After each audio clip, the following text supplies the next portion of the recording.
to the republic for which it stands, one nation, under God, indivisible, with liberty and justice for all. Guns, self-defense, concealed carry. This is the Patriot Defense Podcast. From the war room in Idaho's high desert, here's your host, Todd Echols.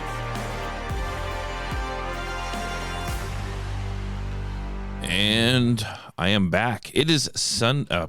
It is Saturday morning, and I am tucked away in the war room somewhere in the high desert of southern Idaho. And as I'm listening to the intro play, I am just caught up thinking about other stuff. And all of a sudden, I hear the intro ending, and I'm like, oh, I guess I'm here. I'm out here doing a podcast. Folks, this is what my last couple of weeks have been like. It has been pretty windy out here, so there hasn't been a whole lot of, I've had my regular classes, but not a lot of extra classes going on. We just, we're just coming out of tax season.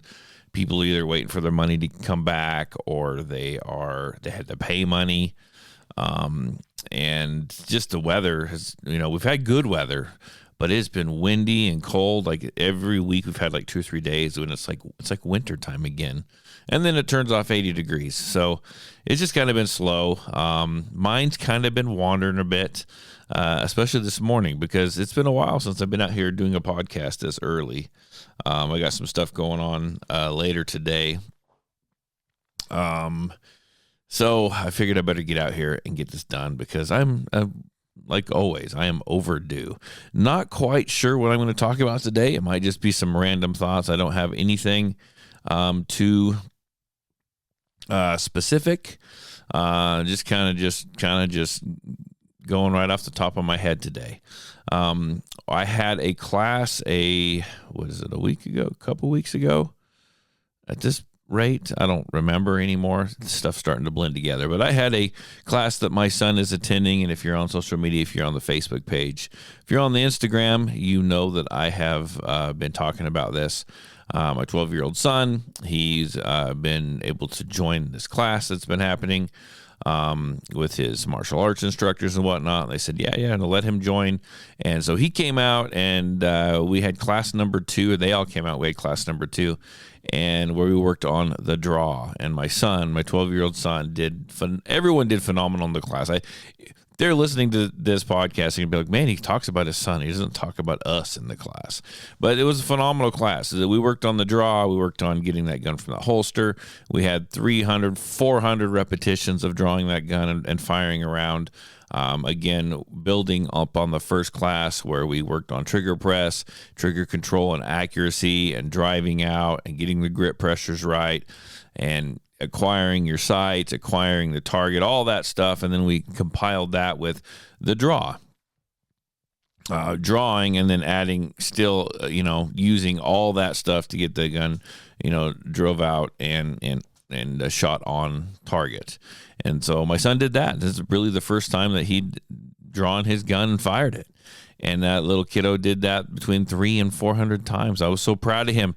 Now, it wore him out. I tell everyone, if you're shooting and you're doing it right, it will wear you out. Now, I'm not sure about the other people in class, but I know my kid was wore out. We got done with the class, and about an hour later, I was like, where's Trig? I wanted to just kind of talk to him about the class, kind of see what he thought about it. Went upstairs to his room, knocked on his door. There's no answer. So I opened it, and he was just crashed on the floor in the middle of his bedroom sleeping. And I think he slept there all night. I think he went to bed at about 4 o'clock in the afternoon, and I don't think he got up till the next morning at about 5 or 6. So we wore the little guy out, but that is good for him. Good for him to get out and learn some of those skills. All my kids have gone out and they've shot and they like shooting, but he showed a little more interest in doing more with it. So I want to foster that and help him do that as much as I possibly can. Now, the rest of the class, they all did absolutely fantastic. I know they would. They're a great group of guys, a great group of shooters. 2 of them on the end. They've already been through classes like this before. And so they asked me if they could add their own new level of difficulty to it. And they did. They did that by occluding their optics, occluding their dots, which is they taped off the front portion of their optic. And when you do that, You actually are more target focused, and you're training the brain to be able to pick up the target and the dot at the same time and bring those two images together. It's pretty slick. If you've never tried it, give it a whirl. It's kind of, I tell everyone, it's black magic. But they did that for about 300 reps, and good on them. And they did a really good job. I didn't doubt that they wouldn't. They did a fantastic job of that, and what good practice. So that's just kind of throw that out there. If you go out and you draw your firearm, you shoot, you do all that kind of training, and it kind of gets boring a little bit, which it might after time, go ahead and spice it up a little bit. Occlude that dot, tape off that front optic, give that a whirl, and then go and do all the same training, but do it with that occluded dot, and see how that works for you. So it's kind of a neat test. A new set of skills. So there you go. What else do I got going on? My weekend so far is pretty quiet as far as classes are concerned. We've had 3 days of just some gnarly wind. I mean, we're talking branches down in my yard. My range, even with my new target backers, my range is just completely destroyed out there. I got the targets tipped over to the left, to the right, to the front, to the back. I mean, it's pretty brutal. I've had all my academy classes. I've been posting pictures on the social media, but I had all my academy classes cleaning guns this week and last week, because it seems like the days that I have my academy classes are when these windstorms hit. And if you've never been through an Idaho windstorm, they can get pretty wild, especially out here where I live. The farmers are off working in the fields. They're starting to plant stuff. There's nothing too greened up yet, so you got these dirt fields. The wind blows, and the dirt we have these monster dust storms, and it's been really cold. Well, it hasn't been really cold, but we're talking like high temps like in the 40s, right? And you couple that with a 20, 25 mile an hour, 30 mile an hour wind, it gets pretty cold outside. So, in fact, we've had a couple freezes, which is, I mean, it's Idaho. It could still happen, but they were a little unexpected, at least in my book. So not a whole lot going on. I'm getting people scheduled up for the next permit class. I've got my Defensive Dynamics 1 class coming up. It's not full, but I've got about, I think, 5 people in that class. So, and a possible 6th one, just waiting to find out for sure. So that'll be a good class. I look forward to doing that again in a couple weeks. But this next Saturday, we have our permit class, and we'll roll into it. So we will see what happens. I've been fielding lots of phone calls for private classes. Haven't solidified anything yet. As much as we think, we like this time of year, it's warming up, people are getting out and doing stuff. It's also a busy time of year. Again, tax season. What are we in? May. So you got school's going to be finishing up in the next month and a half. So just lots of stuff, graduation stuff happens every year. We got the big slowdown. Now I did go out, and I've been waiting on acquiring a few more parts for my moving target. So I ordered this moving target, and I have not used it yet. It has required a lot of what I'm calling infrastructure. Digging holes for posts, concreting posts in place, figuring out how I want this thing to move, hanging wire, figuring out if what I have in mind is going to work. How high do I need to put the wire? So a couple tries of that to kind of figure out how low I want the target to hang. Then I got to go buy those little, I don't even know what they're called. You see them for trailers. I always think of boats, but they're those big reels that you would like reel the rope or the cable on if you're winching a boat up onto the trailer, to latch it down. So I've had to go purchase a couple of those. It got a little slow. I'll be honest with you, got a little slow. So I kind of held off buying some of this stuff to make this happen. Went out the other day, grabbed a couple more items. So hopefully, I've had this stuff for a week now, but I'm not going to go set this stuff up in a 40 mile an hour wind. That's just not something that I was going to do. So, yeah. So I'll work on getting that set up hopefully this weekend, and doing some testing. I got a really long distance I want to run this cable. I mean, this probably makes no difference to anyone listening to this unless you've been to my range. But I got a really big span of cable that I need to run to hang this moving target on. And then I've got to mount all the mounting points, figure out the height, and then I got to pull it tight. And I had someone point out, if he's listening, it was Jeremy, and he put this doubt into my mind. And he's probably correct. But he's like, that's a long stretch for that wire. Are you going to be able to pull that wire tight enough so that when you hang the trolley cart thing on the wire to move the target, it's not going to bow that wire down so low that it makes it impossible to move, or it's impossible to pull the wire tight, I guess. That's a real that's a real possibility, Jeremy, if you're listening.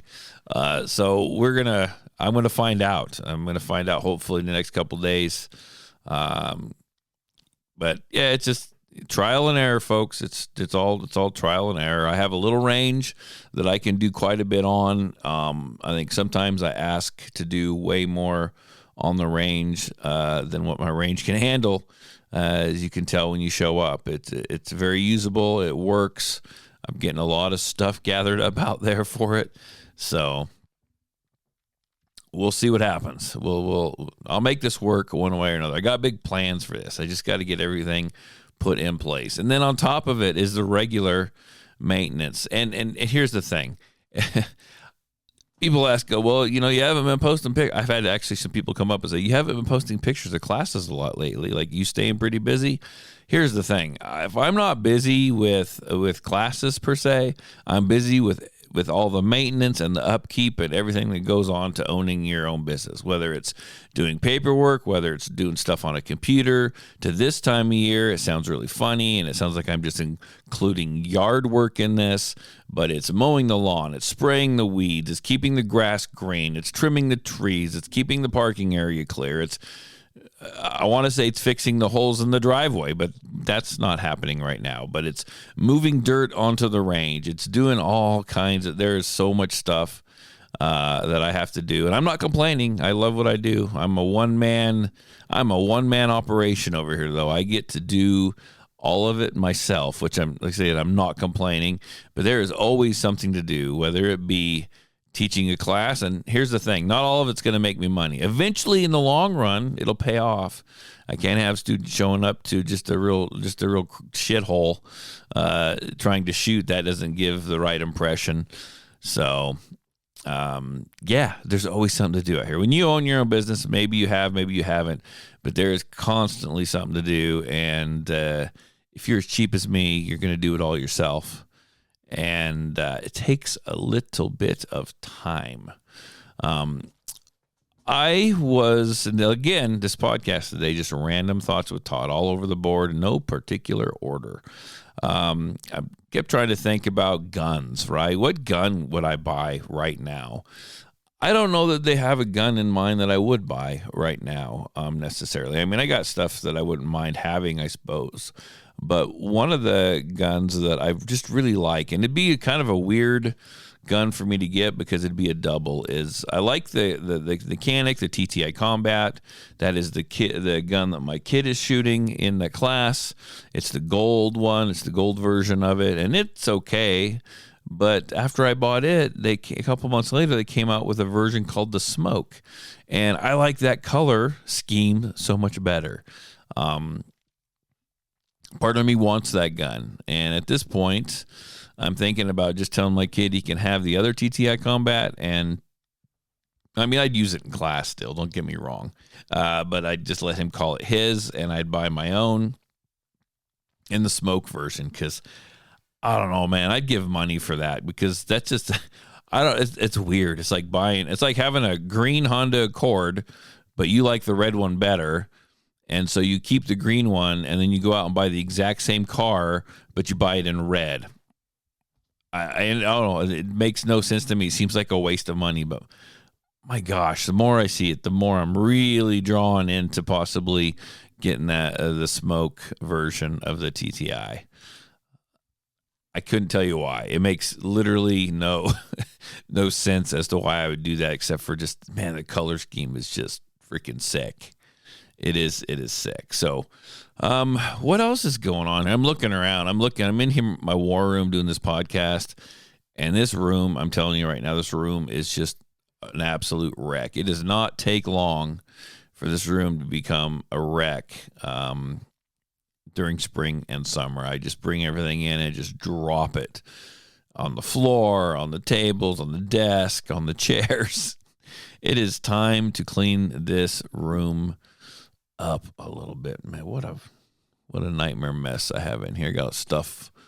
I got projects from the winter I never finished that are just like laying around in here. I got all kinds of stuff I need to do. I was scrolling through it got time for me to focus now. I was scrolling through the social media, and I noticed, and without getting too much into it, that I noticed that President Trump went through and he took marijuana and he knocked it down to a level 3. I think it was like a level 1 drug or something like that. He knocked it down to a level 3 now, which I don't think it didn't legalize it per se, but it opened it up for more medical uses and more studies to see how it could do medically. And I think we need to keep an eye on that, because I think eventually, I know they've been trying, that is going to lead to some new laws concerning marijuana and being able to purchase guns, gun ownership, being able to have concealed carry permits, and all that stuff. I think there's going to be some changes in the future for that. What those changes might be, I have no idea, but it's obviously going to have to, if they're going to start prescribing this stuff more and more, there's going to be something, which is going to be interesting, because I look at jump into my brain here. I was kind of thinking about this the other day. So in the state of Idaho, I don't know what it's like anywhere else. I'm sure it's the same thing. But in the state of Idaho, if you've been drinking and you're under the influence of alcohol, you cannot carry your gun. You're not supposed to. And being under the influence doesn't mean you got to blow a certain level. It means literally have taken a sip. Literally taken a sip. You have it in your system. You aren't able to carry that gun legally. That's what the state of Idaho says. Now, we don't have a medical marijuana law. We don't allow. It's not legalized here. So any marijuana is a no-no. So if I look at the point of them possibly talking about legalizing some of this and changing the carry laws when it comes to marijuana, which I'm not totally against, but they're really going to have to fine-tune this. Now, I'm not a drug user. I've never used the stuff. I don't know that I ever would. But I'm all about freedoms and rights, and when say if you're going to do it with alcohol, you might as well do it with marijuana. It's the same thing, if not less than actual alcohol.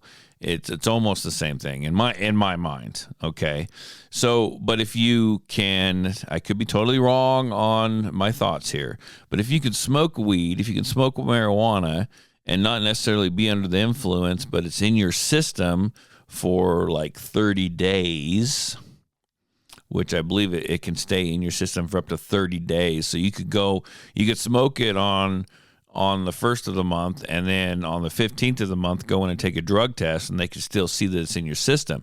It's not necessarily affecting you anymore, but it's still in your system. So what's going to be the cutoff for carrying a gun and then having that stuff in your system, where alcohol is going to be is the same, but it's going to be a little different because it doesn't stay in your system for as long, even though it is not inhibiting your ability in any way. Same way with their marijuana, 15 days later, but the marijuana is going to spike on a test where the alcohol is not. So I don't know what they're going to do with that. I don't know how they're going to get around that. It's one of those bridges they're going to have to kind of come up with and cross, and they're going to have to get a legal definition and a legal allowance for this. But it'll be interesting to see how it goes, if it goes that far. Idaho is one of the lone states that is, I won't say they're the only one, but they've held out forever. We'll see where that goes, because we can get into what I think about Idaho. And I don't like to I'll talk about political things when it comes to the Second Amendment around here on this podcast, because we are a gun podcast. And so that does concern us quite a bit, but I don't always like to get super political. I mean, I have in the past, but it's not my most favorite thing to do, especially when I'm here by myself. But I will say, if you're from Idaho, we're coming into what we call primary season. Our primary is like 2 or 3 weeks away, and the political signs are all out. And I said this, I don't know, was it a year ago, 6-7 months ago, that I think Idaho, there is a big shift happening in this state right now. And I think that by the year 2030, I think that Idaho's not going to look like Idaho anymore, not the old Idaho that we're all used to. There is a big change coming, and it's this, I don't want to get too, I can't help but get political to a certain extent. I got to talk about it. It's here. I'm watching it go down. So I do my radio show, and I'm kind of in the politics a little bit. I see stuff happening. And I see a big push in Idaho. About 2 or 3 years ago, we had these grassroots people come in, and they're good, and they convince us to vote for them. And then, of course, they get into their elected positions, and they just don't do anything they're told. They just do whatever they want at this point, and they start pushing their own agenda. And I guess you could say that about all politicians. They are going to a certain extent, push their own agenda, even though they claim to be employed and an employee of the people of the state that they serve in. They still kind of do their own thing. And I see a ton of infighting. I see a ton of wacky, harebrained things going on when it comes to chemtrails and bills about that. I see wacky stuff about this whole Christian nationalism. You better read the Bible in school. We better recite the 10 Commandments in school. We need some stupid moment of peace and moment of silence in school so you can think about the scriptures or say a prayer. And honestly, it's all just a little ridiculous. And that has been the big push in this state. These people that came in, said they were going to do better, said they were for the people. And then they just start pushing this Christian nationalist ideology. And do all the religion you want. I really don't care, but keep it out of the schools. Don't force me to do it. Let me be me. Well, that has caused a bunch of infighting. And now, granted, we haven't actually made it to the actual primary day yet, but I see people losing their positions. I see people getting voted out. And I think by the year 2030, Idaho is going to be a lot different. I think Idaho spent way too much time up during the session up here complaining about the LGBTQ flag that was flying up in Boise. Okay, and they spent so much time talking about that they wasted on other things like gun bills and stuff like that actually had some meaning behind it, just because a stupid flag made them piss their pants. Okay, the flag, it is what it is. Fly your flag. That makes no difference to me. But this is the kind of politics we got going on in Idaho right now. And if we keep pushing this, and if we keep focusing on stuff like that, we're going to lose Idaho. And people go, what do you mean you're going to lose Idaho? Well, I'm going to say this. Idaho has been strictly a pretty red state. The Republicans, all over the place, right? Conservatives all over the place. Well, I think we're getting ready to lose that. We're getting a different blend in here now. Okay, now I will say the left scares me a little bit, but you know what? The people on the right, the conservatives, scare me a little bit too. I guess you could say the things that I'm focused on is my freedoms, but I just want to be left alone. But the things I'm focused on are gun rights, and I don't want a religion shoved down my throat and force-fed down my throat and my kids' throat and my grandkids' throat when they're at school. And I got people on the left, there's a lot of them, not all of them, but there's a lot of them that want your guns, and they want to come in and trounce on those rights. And then there's people on the right that want to force me and my kids and whoever to read Bible passages and pray in schools, and that bothers me as well. So where does that force me? Call me a libertarian. I don't even know if I'm a freaking libertarian anymore, but I'm definitely not for the right, and I'm definitely not for the left. And I see this weird mix coming to this state. And it scares me and it worries me. And it should worry you even as a firearms owner if we want to get back to the gun laws. Again, the last 2 years, they've had big trouble getting gun laws passed in the state. Even having them rise to the surface. They've been put in a drawer. They've been held down and held back and not heard, which is wild to me. That literally just started happening in the last couple years.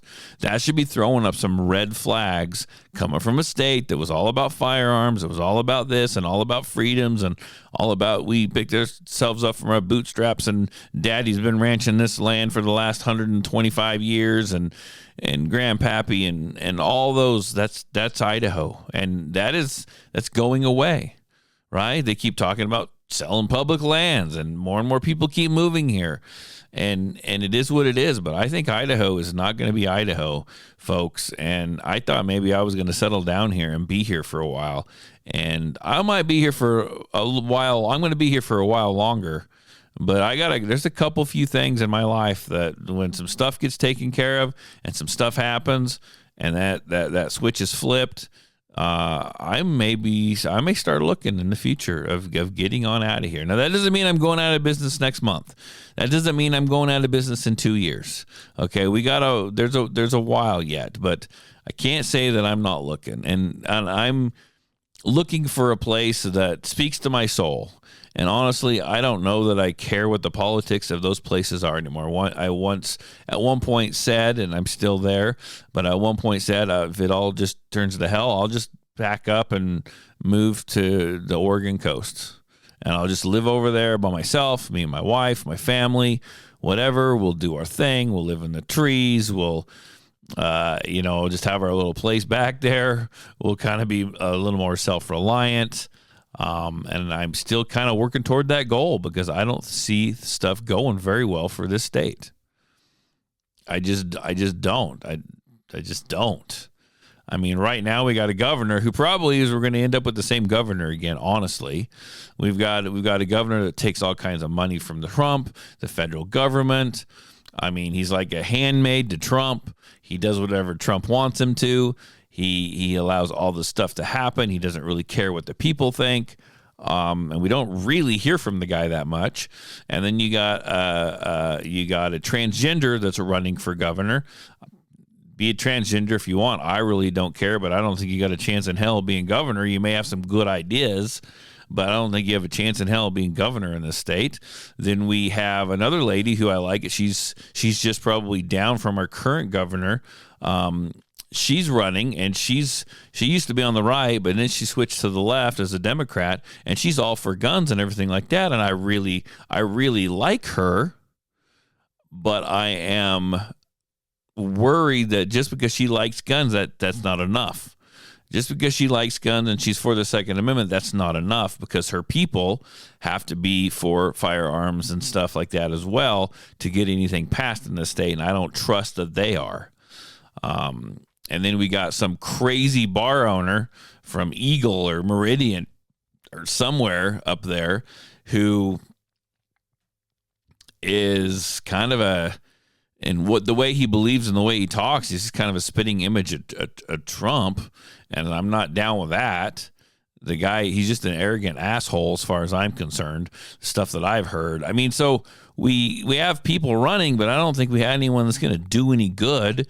And now I'm still half scared of that person that rises up from nowhere and tries to become governor or tries to gain a political office, because whenever that happens, and they call it grassroots, those people get corrupted or just flat out lie to you. And as soon as they get in there, they have zero power and nothing gets changed.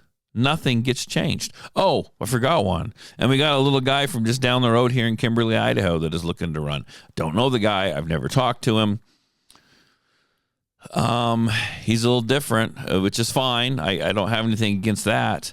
And this is just me looking on the outside. Every time I see the guy talking, he's got a freaking drink in his hand, and I'm not against someone drinking. I would do what you want to do, but that looks a little tacky. It doesn't make you look like we the people necessarily.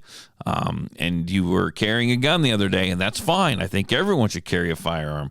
But it seemed to me like that gun looked more of like a prop to me because I've only seen it once, and maybe you're actually concealed carrying it the rest of the time.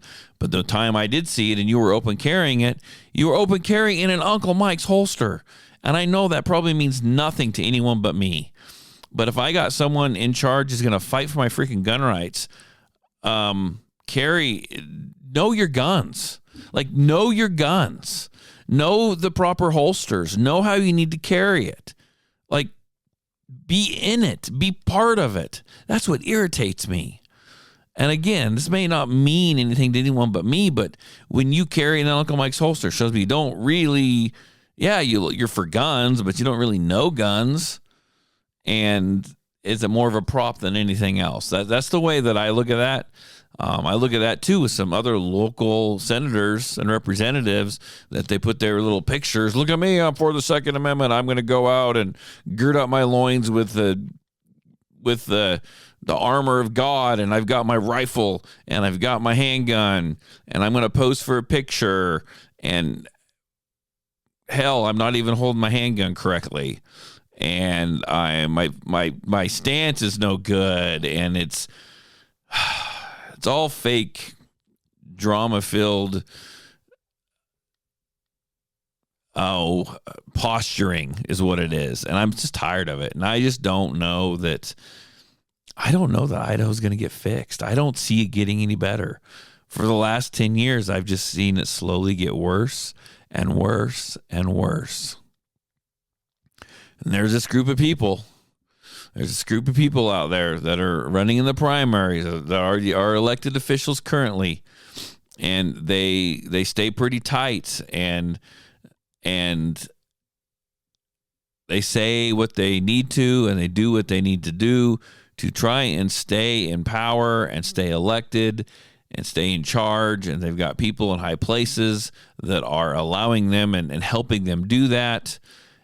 I don't know, man. I know that's just politics. I know that doesn't sound crazy to anyone else but me, but I'm really concerned for the state of Idaho. I really am. And I'm going to be here. I'll be here for probably quite a while. The cards haven't fallen where they need to fall for me to take the next step in life, but I can't tell you that I'm not preparing. I mean, I am slowly preparing, slowly getting some stuff figured out. And I don't know if the time presents itself, I'll be moving on. And for the fact that I don't know, but I think they're going to build houses and stuff right around me sooner or later. I kind of live in like prime ground, prime territory for that. And they start building houses around my range and stuff, I'm probably out. I don't know. And if I have to sell my house, I can't buy again in the state. This state is way overpriced.